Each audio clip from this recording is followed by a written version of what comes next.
Hi everybody, welcome back. My name's Charles. Welcome to my haunted house. This is the Haunted House of Oxford. This is the haunted house that I put on at a property I own in Oxford, New York, and I do this every year, and this year is no exception. This will be the fourth year that we've been able to do this.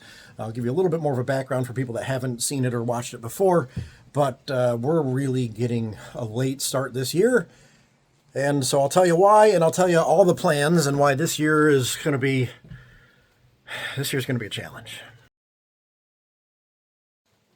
All right, so first things first, for people that don't know, I bought this old abandoned house. It's an 1838 house here in the town of Oxford, New York, historic district that's got a really nice Gothic revival front porch, really intricate carvings and stuff that was added in the 1870s, and it makes it a really spooky backdrop, especially for Halloween. So I thought, great, now I actually have a house in town on a main drag. I can actually sit out here with a bucket of candy and hand out candy to trick-or-treaters, decorate my little bit of a front lawn I have, and just have some fun. And then as time went on, as I was cleaning out, I realized that maybe I could actually do a mini walkthrough. So that first year I actually contacted the town and I got the approval to do everything and all that fun stuff. So we'll go through and I'll show you what that original walkthrough, there is videos, and I'll put a link to all the previous years down in the description, but I'll give you a real quick and dirty pathway changes over the years so you can see where we're coming from, and then give you some explanation as to why we're changing the way that the path is going to go this year yet again. Now, we've already started getting a couple things out. My 13-foot Jack Skellington and Zero, they're out here already, but this is the front door. Now, these props were not all the same props that I used in the first walkthrough, but we're going to go through real quick. We used to have a prop here in the front. Now we do have this Smoldering Reaper from Home Depot. He's out here. And then we had this hallway. Now we didn't use this room at all. This room was just blocked off, and I had a Reaper here in the front doorway. But people would walk down this hallway. We had, spooky pictures, and we would have a witch here in this little thing here. This is all blackout curtained and stuff for a few reasons. One is safety and protection, and two, just to cover up some stuff. This house had a lot of damage in it, and you can see how it certainly fits the haunted house aesthetic, even with the flashlight on of my camera. So you'd walk into this front room, and we had different props in here and things, but this was the first main room that you'd walk into. I had a couple props in here, spiders and hanging candles. Here's the Reaper that used to be in the front door. I used to have scarecrows hanging in there. Scarecrows. I used to have skeletons hanging off the walls, and then we knocked out a closet that was in here. Now, this house had been converted to apartments later in its lifetime, so before I bought it, there were 10 distinct living spaces in this whole house. So, for example, behind me, you see this doorway, you see there's a doorway over there next to that spider. Those doorways actually were not here when I bought the house. This whole room and the hallway and under the stairs, that was one living space. Sorry, my light disappeared on me. But this was an apartment, basically. So under the stairways used to be a little mini bathroom. There's a bathroom in there and a stand-up shower. And then this was the room. This was literally your apartment, was this room and that hallway. That was it. Not a lot of room. So anyway, I knocked out these walls to open up the house, and in doing so, it gave us room to do things. So in this doorway behind me, we had a projection screen on it, and we would project things up as people got in here. It would pop up on the screen, and we had hanging things in that one. It was really cool. And then we knocked out this closet, and we had a room in here. Now, there's a lot of just different props in here, but this room was their exit. They would go out that door. So you would walk down the hallway, come through here, and then out that door. And that's how it was the very first year. Now, that first year, we had a line, nonstop, front to back, almost the entire evening. There hasn't been something like this around. It was post-COVID, just post-COVID, so people were trying to get back into finding things to do. And I believe, if memory serves, the town library used to do its own little thing, and they hadn't been able to for whatever reason, so there was not much to do for Halloween here in the town. So I had, in effect, perfect timing getting things up and running, and people were really excited, and they would come in. It was almost a nonstop line, and to me that was actually kind of detrimental. Nobody was stopping to watch the props do things. They were just running through the props, and in my mind it was actually kind of a disservice, because I was expecting, I spent money on all this stuff, and I was really hoping people would take the time to stop and watch the props do it. The people didn't care. They were just running through and happy to be here. So that was year one. So let's talk about year two. So if we start here in the main hallway here, year two, we actually opened up quite a few more rooms. So this room here was one that we opened up, and this has relatively stayed the same since then, minus all of the storage in here. But this was basically a kind of a gory room. Some of these props, I think I had spikes since day one, but some of these other ones I've added over time. But this was kind of a gory room in here. So they came into this room, and the first year that we opened this back half up, they would come in here, and then in this room we would walk into. Now that was not a doorway at the time, but behind this little area we had the boogeyman. He's actually in the front room, and this room was set up to automatically trigger a strobe light anytime you walked in. You would walk in, and I had a motion sensor. It would turn on a strobe light and activate him. It was really cool. And then they would make their way through here, through this doorway. I had a wall and everything built in up over here. There was a drop panel that would scare the crap out of people, which was awesome. So they would come in this way, and we had a bunch of clowns and things like that. And that was this room. And then we would walk into this room. This was a witch's den. You can kind of tell we got the cauldron and tables and stuff is still in here.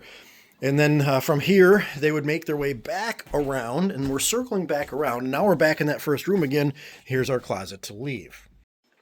Now, the problem with that is we had to wait for people to make it all the way back around and make the turn to the exit before we could let the next group in. We didn't want people doubling up and running into each other. So that really slowed down progress. It was a really cool thing to do to add a lot more room, but we did have to wait a while, and it made the line go slower. So last year, we tried something new. It almost worked. Back in our main room last year, we came into this room again, but instead of going that way, we opened this door up, and we would come into here, into the witch's room. We would make the turn into this room, which was just creepy last year. Instead of clowns, it was creepy, as it is now. Creepy, creepy, creepy. You would come into here, which is where the boogeyman had been, but instead of going out that way or anything, we had a little actor and prop in here, and you would come into this back room, which was a blackout maze that you wound your way around. If you see the lights on the ceiling, you can kind of get an idea. You kind of wound your way back and forth, a bunch of clowns back here, and it was all dark. And the way that this worked is you would get to that back door, the actor person that was back there would hand you a single battery-operated candle, and that was the only light you got to walk all the way through this winding maze of darkness. And you had clown props. The props were fine, but in the middle of the room, we had a little hidden area that we would have somebody in that would jump scare the guests. We had things like an air blaster. We had a strobe light with a mask in front of it. I don't think it was that one. It was a mask from out front, but basically the strobe light was off, and as you got next to it, it was a hidden window in the wall that when you got next to it, you would turn on. Instantly, the strobe light would light up the mask, suddenly becoming visible, and generally the person that was hiding would go, "Roar!" and make it sound like it was coming from the mask, and it was just a shock and a surprise, and people would scream, and it was awesome.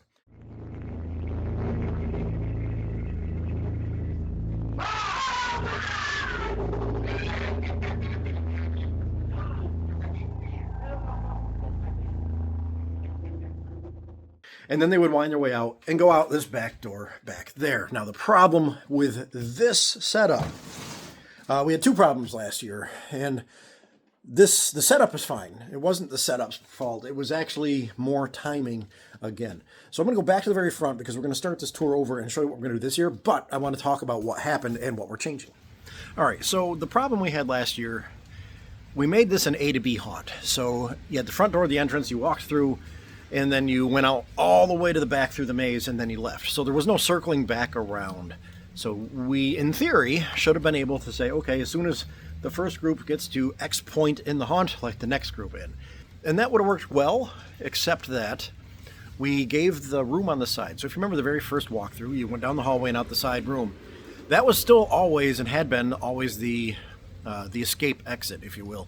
So little kids that didn't want to go through everything, you could take them out that side exit. Now the problem with that is that two things happened last year. One, it meant anybody that did go out that exit was missing 80% of the haunt. You were missing the other 4 or 5 rooms worth of fun. And B, bigger issue was that people would go into that room and then realize that, hey, we don't want to leave yet. And they would turn around and then would come back. And now, of course, we had let the next group in already because we thought that group was leaving. So now all of a sudden they're colliding and then forming a large group to go into the back. And then the second part of this problem is with that maze. people would get to the maze, especially younger kids, and then they were able to handle the rest of the haunt just fine. But then they would get to that back and realize that it was just a complete black room, and they didn't want to go. And then that would turn into holding up the next groups, and suddenly groups were backlogging and all this fun stuff, and it turned into a thing. So we end up a lot of slowdowns that way, and we still ended up yet again, even though we tried, we ended up with lines all the way down the road, which is awesome that there's that kind of reaction and that kind of anticipation, that kind of support. But at the same time, we are trying to make this so people don't have to wait an hour to come in through. And I should mention that, yes, we do this as a free haunt. I mean, I put my money forth for the props and stuff, but we don't charge admission or anything like that. It is free for the public to come through and enjoy themselves. And I like that. All right, anyway, how are we going to fix that for this year? So first things first, we are still doing an A to B haunt. We are coming front door, and then we're going out the back door. Now, we are changing things. I don't like doing the same thing every year over and over. Even in that gory kind of butcher shop looking room, I still add stuff every year because that room has stayed the same for a couple of years, but I don't want it to feel the same. I don't want people walking, oh, it's the same thing as last year. I like having change. So this year, we're doing a couple different things. First thing we're doing is we're actually using this front room. As people come into the house this time, they're not going to go down this hallway, but they're going to turn, and they're going to come into this front room. Now, this room has typically been storage, which is why it's just a jumbled mess of everything. But this room they're going to walk into, and this will be a whole thing. Whole scene, whole everything. I haven't decided what we're going to do decor-wise. I have some ideas, but I'm not sure how it's going to work. But we're going to come into this room, through all the props and whatever, and we're going to go through this closet. Now, we have to make a hole still. This bar obviously comes down. Can you tell what I made that hole with? But yeah, you're going to come into this room and you're going to go through this hallway, which I think is still pretty solid. We're going to need a saw for that. But you're going to go through this doorway. And if we come into this room, which was our original exit and our alternate exit, well, that's the back side of that closet. So if I move these chests out of the way, you can see that's our hole. We can get through here. That's why I couldn't punch through it. There's, well, not only lath and plaster, but I was probably punching right where that stud is. Oops, my bad. Anyway, we have to cut out a door here, and you're going to come into this room now. So we're not leaving this room, we're coming into this room. And again, we will have some sort of prop thing in here, some theme of some sort in here. And now we're going to come back this way. From here, we're going to revisit our main room. We will have stuff in this room here, so this will be, not an exit. And then you're going to come into this room, back into this room, whatever the theme may be this year. We're going to come back over to this room, just like the Witch's Den had been. And from here, things change. So here in the Witch's Den, which may or may not still be a Witch's Den for this year. Yeah, I know, 2 months to go and I'm still figuring this crap out. Anyway, this room is now going to be the first exit, if you will, because we've got a door right behind me, and we're going to have somebody in here letting people out. Now, we do have to build railings and stuff back here and make it safe for people to go out, lights and all that fun stuff. I do have a floodlight up on top, just so people can see on the door there, but we need to put railings up and a better light and everything to make it safe for this. Now this door doesn't close perfect, and that's okay, but I might be able to just sand down a bit of the threshold there, and then this door might close a little bit better, and that'll be fine. So this door will be closed when people walk in, but we'll have a pathway to this doorway, and whoever the actor or actors are, he, she, whoever is back here, they are going to escort the people out the doorway and continue with, please watch your step, don't run, thanks for coming. However, there are a couple rooms we haven't used yet, and we are going to use them this year, but not for everybody. Remember the problem we had with little kids getting to the maze and then panicking, right? We are not going to repeat that this year. I want that back room to be scarier than just a black room. So full-on props and actors and, scary stuff. Like, think, chainsaw killer type stuff. Clearly, we don't want little 3-year-olds getting in there and then going through that and then whatever. I mean, it'd be funny for a minute. So for a few reasons, we are going to limit who gets to go in there. Now, this person in here is going to work in conjunction with the actors and actresses in that first room and probably the people up front. We only want people going through that are like larger adults, like somewhat small groups, 3 or 4, but, grown-ups, older teens, and so forth. People that can handle being chased by a bloody axe, if you will. So, for the most part, people come through and go out there. But, assuming everything's ready over there, when they're ready for the next victim, the person back here can grab that next group, and instead of letting them out this door, no. You go through here. I haven't figured out the best way to approach that as far as words go, but that group will then go through here. And we'll dress this room up. I've already got some ideas. We're going to change this theme up a bit, and I have some ideas for that. Likewise, in this room, we're going to change this up. And then here again is our back room, which will now be completely different for what we're going to be doing. Now, this back room will be completely emptied out, and we'll have 2 actors in here. One of them will be visible, one of them will not. And I haven't figured out how we're going to do everything else up yet, but that's the plan. So the idea for this room is simple. We're going to have somebody in here acting like just a regular, thanks for coming. The back door is over here, right? So you're going to walk in this front door, and you'll see somebody in here. Hey, thanks for coming. You made it. Just careful walking out.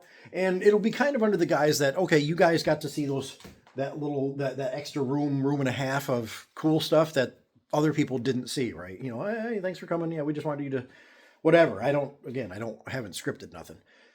That person will be in here. And as they're saying, thank you for coming, there's going to be a door in that doorway. I'm going to put a door back on this side of it somehow.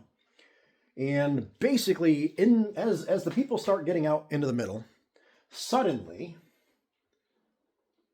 the door slams, the lights go out, right? Door slams, lights go out, and I'll have big speakers or something in here making a whole lot of noise. Suddenly basically all hell breaks loose, right? And behind that door, that they won't have realized, is a bad guy with probably a bloody axe. So, have you all seen those movies and those scenes where all the lights go out, and then there's like a flash of lightning, and suddenly the killer's there, and then it goes away, and then the flash happens again, and now they're closer. Like, everyone's seen that effect. So the lights go out, and then you see something in the light, but then the lights go out again, and then when the lights come back on, they're closer, and then lights go out, lights come back on, they're closer again. Like that whole flashlight reveal type thing. That's basically what we're going for, using some sort of guy in a costume with a big bloody axe. It might be kind of cheesy. We'll find out when we get there. But the theory behind this is that the actor that's playing the bad guy is going to slam the door shut and activate a trigger, a prop trigger. That trigger is going to, again, turn off the lights and do everything, start the sound file. And then in that sound file, we'll have different things. So the lights will go out, right? People will be, oh shit, the lights went out. They'll turn because they'll have heard the door. The lights will flash real quick to see bad guy with axe. And it'll be on just long enough, and we'll probably have to take some timing, but my vision is the light will flash just long enough for him to start walking. Then it'll go out. People will scream. It'll flash again. The killer turns to the actor, right? The person that was here. And this might all happen in the first flash. He might take a step towards them and then turn towards them, towards the actor.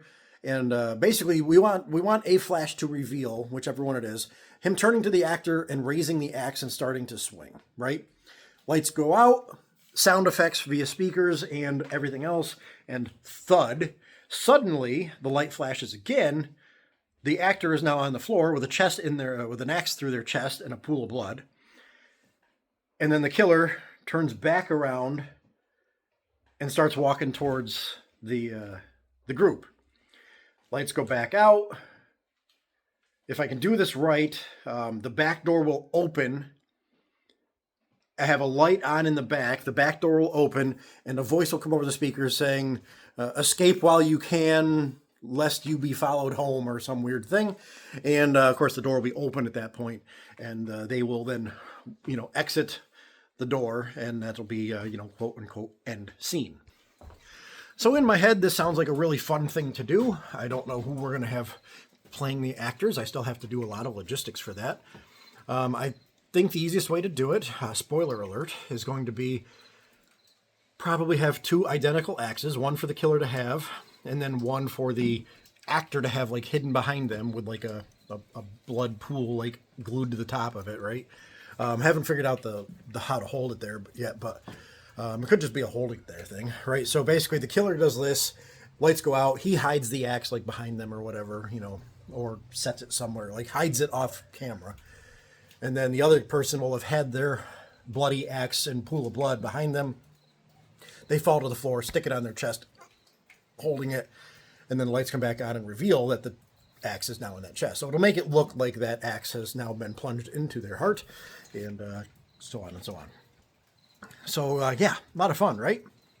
A lot of work. So all that rambling is to say we need to do a lot of stuff in here. Now, have been using some of the house for storage. My neighbor has. Hopefully we can get a lot of that stuff either moved upstairs or out all in general. So I have room to start moving props around. Now I have a lot of props. I have more props coming. I don't know what's going to go where. I do think I want to move some stuff around. It would make more sense to have all those gorier props and some of the props I have coming that are similarly gory, making it look like the whole, dismembering killer part, right? It makes more sense to have those props in the rooms leading into that last room to kind of get that fresh in their mind that somebody's coming after me and I'm going to turn into victims just like those were. So it makes sense to put those in there. So that one room that's got the nun in it, the kind of creepy room there, it makes more sense to turn that more into like the butchery room than the other ones. So that's a thing we have to do. We have to figure that out. I haven't thought of any other themes. I don't know what props we're using this year and what props we're not. The ones that we're not, we need to find a place to put them. And the reason that this is going to be a challenge this year, we're already a week through September. Today is the 6th, I think, 5th or 6th. So that's already a week gone of September. And most weekends, I don't have this year. I bought a boat earlier this year. I need to get that boat moved into the marina that's going to store it for the winter. I need to build a storage cradle for that boat, in addition to be able to getting the cradle steel and get it to my uncle's and welding everything together and then moving it. We have a lot of that going on. October 4th, I'm going down to Reaper's Revenge for the weekend. That'll be a really fun time, but it takes me away. October 11th, that weekend, I'm going out to Phoenix with my father to set up some cameras and things at a property out there. So that weekend I'm not here. Oh, and did I mention I have a roll-off out back? And I have a lot of stuff I need to clean up, not just for Halloween, but the house in general that I really would like to do while it's here.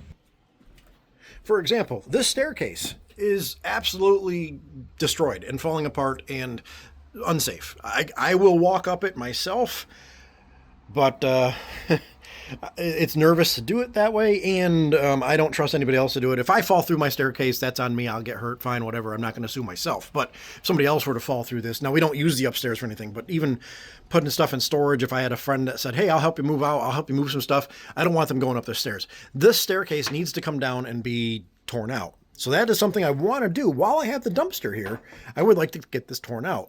I need to take all the measurements so we can rebuild it the same way, but we need to get this out of here. Again, we have regular garbage stuff that I need to throw away. There's some other stuff. So, for example, this old organ has served its purpose. It's pretty well broken down at this point. It still fits the aesthetic of the house, but it really just needs to go. So there's a very good chance that this will end up in that dumpster. And then, if we come out to the back here, we'll come under the trees. But you can see behind me this mud room right here on the end of the house. We're going to walk inside it. This room... spider webs. All right, so here's the door, goes into that back room we were just in, and this little mud room really needs to go away. It's getting, the water is seeping in from the top. It is getting pretty run down. I really don't want it here anyway. Windows are broken out. Like, this whole thing just needs to come down, and I'd like to reclaim the land, if you will, the lawn behind it and underneath it. So we need to get stuff out of here so we can then use it. I have a dumpster. We might as well, use the dumpster, get rid of all this stuff, take this whole thing off. And that is the plan. But anyway, we need to move a lot of this stuff into the other room so we can start figuring out what needs to get thrown in the dumpster and what doesn't. But yeah, that's a thing too. So all that is to say, I have a lot of work ahead of me for Halloween this year, which is in essentially a month and a half before I have to be ready. A lot of stuff we have to move. Oh, and I can only do it after hours at work because most of my weekends are shot, except for this one. So there's a lot going on that we got to figure out and move. And a lot of that, I have to get my neighbor to move his stuff. Fortunately, we're not doing as much with this back room as I thought. Originally, my plan was to rebuild all new walls with like paneling and make it look like its own new room. But part of that was because I thought the killer was going to need like hidden rooms and stuff. But then I got realizing I just put it behind the door and that'll be fine. That door, which does open and close nicely, this door is going to have a pneumatic cylinder put to it. Anyway, we'll see you next time once I've got the buy is not lost on my irony sense here. We will see you next time when we get a little bit closer and start getting some stuff organized, or at least in more areas, figuring out what's got to go where and props like that. We have a lot to do, not a lot of time, and this is a pretty ambitious year trying to get this whole back thing done, plus everything else done. Fun times. Catch you later.